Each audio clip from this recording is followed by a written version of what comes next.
Hello every one, this is Balaji. Market வந்து 23,300 கரெக்டாக அந்த இடத்துல க்ளோசிங் வச்சுருக்காங்க. ஃபிபனாக்கியோட பவுன்ஸ் பேக் லெவல், அதாவது ஷார்ட் கவரிங் ரேலி வந்து அந்த இடத்துல வந்து முடியும். இந்த 2 நாள் ஏறினது வந்து முழுக்க முழுக்க ஷார்ட் கவரிங் ரேலி தான். இன்றைக்கி நல்ல ஹை போச்சு. ஆனால் க்ளோசிங் வந்து கரெக்டாக நம்ம நேற்று என்ன ரெசிஸ்டன்ஸை டிஸ்கஸ் பண்ணியிருந்தோமோ, ஈவன் 23,300 போனாலும் மார்க்கெட் அங்கேருந்து டேர்ன் ஆகலாம் அப்படின்றதான் நேற்று பேசியிருந்தேன். அது இன்னைக்கு க்ளோசிங் வச்சுருக்காங்க. நாளைக்கு மார்க்கெட் லீவு, ராம் நவமினால நாளைக்கு மார்க்கெட் லீவு, ஃப்ரைடே. ஸோ ஏன்னா இந்த ஒரு நாள் விட்டாலே கேப் அப் கேப் டவுன் ரொம்ப மானாவரியாக நடக்குது. இந்த 2 நாள் கதைலாம் வந்து இந்த ட்ரம்ப்போட இந்த ஸ்டேட்மெண்ட்டு, இந்த வாரம் இன்னும் முடிகிற மாதிரி தெரில பேச்சுவார்த்தையில். ஸோ இது வந்து நீடிச்சுக்கிட்டே இருக்குது. ஒரு அன்சர்டனிட்டி, ஒரு பேனிக் சுச்சுவேஷன் வந்து மார்க்கெட்டில் க்ரியேட் ஆகிட்டே இருக்குது. இது வந்து ஃப்ரைடே எப்படி ஓப்பன் ஆகும் அப்படின்றது நாளைக்கு வீடியோவில் நான் டீட்டெயிலாக சொல்கிறேன். இப்போதைக்கு மார்க்கெட் கிளியராக வந்து ரெசிஸ்டன்ஸ் வந்து எடுத்திருக்கு. அதாவது 23,300 அப்படின்னு ரெசிஸ்டன்ஸ் எடுத்திருக்கு. இது வந்து ஒரு முக்கியமான டேர்னிங் பாயிண்ட்டாக நிஃப்டிக்கு இருக்கும். ஏன்னா இங்கேருந்து ஃபர்தராக மேலே போச்சுன்னா மார்க்கெட் வந்து ரிவர்சல் ஆகும், டவுன் ட்ரெண்ட் வந்து முடிவுக்கு வரும். இங்கேருந்து டேர்ன் ஆச்சுன்னா ஃப்ரெஷ் டவுன் ட்ரெண்ட் வந்து ஸ்டார்ட் ஆகும். ஸோ ஒரு டேர்னிங் பாயிண்ட்டாக வந்து இந்த 23,300 வந்து இருக்க போகுது. அது ஃப்ரைடே வந்து அதுவும் வீக்லி க்ளோசிங் வரப்போகுதுன்றது வந்து ஒரு முக்கியமான விஷயம். என்ன ஆக போகுதுன்றது வந்து பார்ப்போம். நாளைக்கு நான் டீட்டெயிலாக நிஃப்டியோட பேங்க் நிஃப்டி மற்ற செக்டார்ஸ்லாம் பேசுகிறேன். இன்றைக்கி வந்து ஒரு சில கமெண்ட்ஸ்லாம் நான் வந்து படிக்கிறேன். சில கமெண்ட்ஸ் வந்திருக்கு, அதுக்கு வந்து நான் இந்த வீடியோவில் ரிப்ளை கொடுக்குறேன். ஓகே, சஞ்சீவ் அப்படின்றவர், thank you Balaji for your positive words to recently join stock market traders and investors. அதாவது இந்த மாதிரி பேனிக் சுச்சுவேஷனில் மார்க்கெட்டில் தேவையில்லாம் ஒரு பயத்தை கிரியேட் பண்ணுவாங்க. அவ்வளோதான், மார்க்கெட் முடிஞ்சிருச்சு, அவ்வளோதான் அப்படி இப்படின்னு. ஆனால் புதுசாக ஸ்டாக் மார்க்கெட் வரவங்க பயந்துருவாங்க. ஏன்னா இந்த மாதிரி டவுன் ட்ரெண்ட்லாம் பார்த்துருக்க மாட்டீங்க. ஸோ அந்த டைமில் நீங்கள் கிடைக்கிற கைடன்ஸ் வந்து ரொம்ப இம்பார்ட்டன்ட். எனக்கே நிறைய பேர் மெசேஜ் பண்ணுவாங்க, என்னாச்சு, முடிஞ்சிருச்சா அப்படின்னு.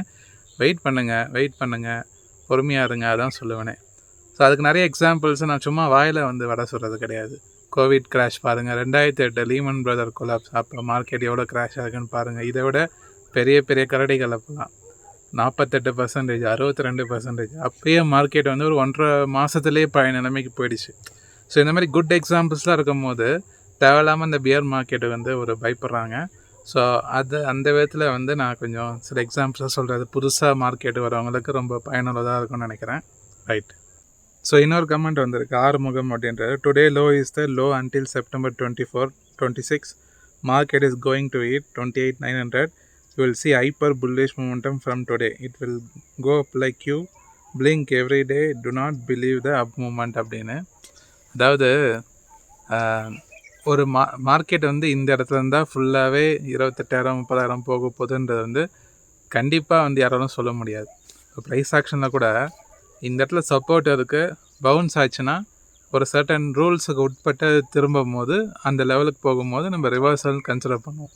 கரெக்டாக இந்த பாயிண்ட் இருந்து தான்ப்பா மேலே ஃபுல்லாக ஏறப்போகுதுன்னு சொல்லிட்டு யாராலுமே சொல்ல முடியாது. ஸோ அதுக்காக வந்து நம்ம இன்வெஸ்ட் பண்ணாமே இருக்க முடியாது. சின்ன சின்ன சப்போர்ட்ஸு, டே சப்போர்ட்ஸு, இன்ட்ராடே சப்போர்ட்ஸு, அந்த இடத்துலலாம் ஆவரேஜ் பண்ணக்கூடாது. ஒரு லாங் டேர்ம் சப்போர்ட் வந்து இருந்ததுன்னா அந்த இடத்துல ஆவரேஜ் பண்ணணும். அதுக்கு தான் வந்து ப்ரைஸ் ஆக்ஷன் கற்றுக்குங்க அப்படின்னு சொல்கிறது. ஏன்னா நீங்கள் நிறைய ஸ்டாக்ஸ் ஹோல்ட் பண்ணுவீங்க, ஆனால் ஒரு ஸ்டாக்ஸுக்கும் ஒரு ட்ரெண்ட் இருக்கும். அந்த ட்ரெண்டில் லாங் டேர்மில் அந்த ஸ்டாக்குக்கு எங்கே சப்போர்ட் இருக்குது, எங்கே ரெசிஸ்டன்ஸ் இருக்குது, ஸோ அதை பேஸ் பண்ணி நம்ம அந்த ஆவரேஜ் பண்ணுற விதம் வந்து மாறும். ஸோ அதனால தான் வந்து நம்ம டெக்னிக்கல் சும்மா நம்பரில் வந்து நம்ம ஒரு ஸ்டாக்கை வந்து ரிசர்ச் பண்ணால் அது தப்பாக தான் பண்ண முடியும். ட்ரெண்டை பாருங்கள், ட்ரெண்டை பார்த்துட்டு முடிவு பண்ணுங்கள். ஸோ இப்போ இருக்க மார்க்கெட் கூட வந்து சப்போர்ட் எடுக்க ட்ரை பண்ணுது. ஆனால் இந்த நியூஸஸ் எல்லாமே வந்து கொஞ்சம் ஓரளவுக்கு ஃபேவர் ஆகிடுச்சு. விக்ஸு வந்து ரொம்ப ஹையாக இருக்குது, 17 பிலோ வரணும், வந்தால் தான் அப் ட்ரெண்ட் ஆகும்.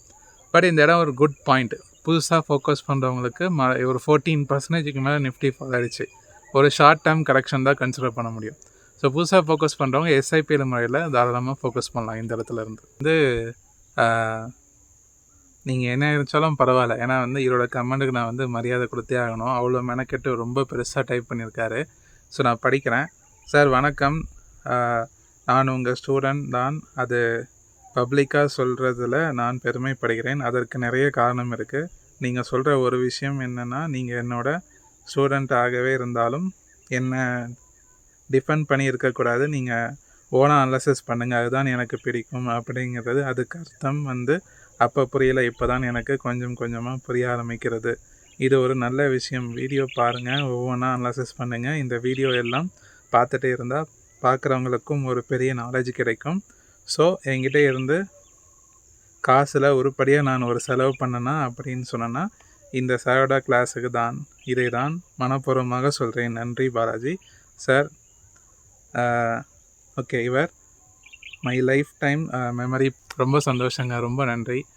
அதாவது ஸோ என்கிட்ட வந்து நிறைய பேர் படிச்சுட்டு போயிருக்காங்க. பட் நீங்கள் வந்து இது நீங்கள் கமெண்ட் பண்ணணும்னு அவசியம் இல்லை. இவ்வளோ நெகிழ்ச்சியாக வந்து இவ்வளோ மெனக்கெட்டு கமெண்ட் பண்ணுறீங்கன்னா ஏதோ ஒரு மாற்றத்தை உங்களுக்குள்ளே உணர்ந்ததுனால தான் வந்து கமெண்ட் பண்ணுறீங்க. ரொம்ப சந்தோஷம். ஸோ அதே மாதிரி பண்ணுங்கள். நாலேஜ் இஸ் பவர் என்னை பொறுத்த வரைக்கும். ஓகேவா? ஸோ மார்க்கெட்டில் லாபம் பண்ணுறோம் நஷ்டம் பண்ணுறதுலாம் ரெண்டாவது விஷயந்தான். நீங்கள் எந்த அளவுக்கு மார்க்கெட்டில் ரிசர்ச் பண்ணுறீங்களோ அந்த அளவுக்கு. சில பேர் சொல்லுவாங்க நாலேஜ் இருந்தால் போதுமா, மணி மேனேஜ்மெண்ட் இல்லை, நம்ம வந்து சைக்காலஜினால் லாஸ் பண்ணுறோம், நாலேஜ் இருந்தால் என்ன யூஸ் அப்படின்னு. அதுக்காக வந்து நாலேஜே இல்லாமல் ட்ரேட் பண்ண முடியுமா? ஓகே, ஸோ நான் டெய்லி இப்போ மார்க்கெட்டை ரிசர்ச் பண்ணால்தான் வந்து ஒரு விஷயத்தை நான் கான்ஃபிடென்ஸாக சொல்ல முடியுது. அதே அந்த ஸ்கில் உங்களுக்கும் வரணும்னா நீங்களும் வந்து ரெகுலராக இருக்கணும். மார்க்கெட்டில் நீங்கள் ட்ரேட் பண்ணுறீங்களோ இல்லையோ முக்கியம் கிடையாது. ரெகுலாரிட்டி, டெய்லி என்ன நடக்குது, எப்படி இருக்குது ஸ்டாக்ஸ் ஒரு ட்ரெண்ட்லாம் பார்த்தா தான் இந்த ஃபீல்டில் வந்து நீங்கள் கனெக்டடாக இருக்க முடியும். ஒரு 10 நாள் விட்டு போனீங்கன்னு வச்சிங்கன்னா எல்லாமே மறந்துடும், எல்லாமே புதுசாக இருக்க மாதிரி தெரியும், என்ன நடக்குதுன்னே தெரியாது. ஸோ அதனால தான் சொல்கிறேன்.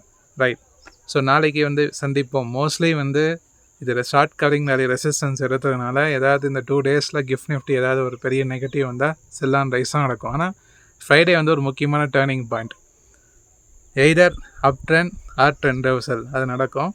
அதான் டீட்டெயிலாக நாளைக்கு நான் வீடியோ போடுறேன். ஓகே, நன்றி நண்பர்களே. தேங்க்ஸ்.